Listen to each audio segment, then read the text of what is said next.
really about the majority vote. No? But if you ask me, maganda sana na pag-usapan yan during the trial proper kasi yun transparent at fair sa lahat.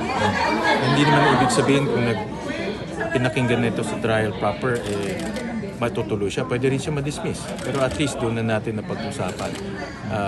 And yun yung proper procedure.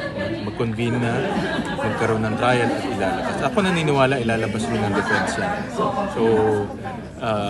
So sana doon na pag-usapan. Are you disappointed? Sabi niya, sir, premature.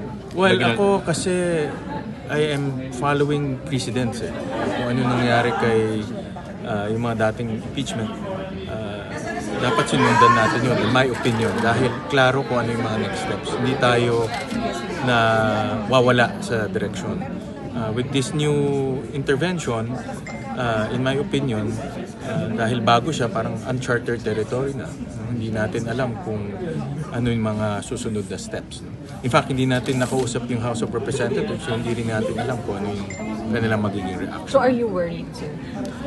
I am probably concerned because without any precedents, then we don't know what's going to happen.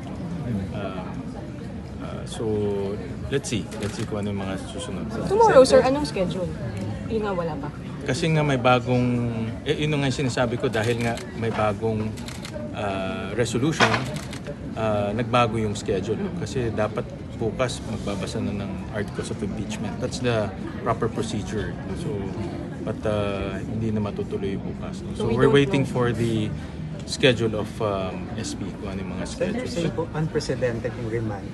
Is that Yeah, because if you look at yung kay former President Era, former Chief Justice Corona, kay Merceditas, although kay Merceditas, diba, nag-resign.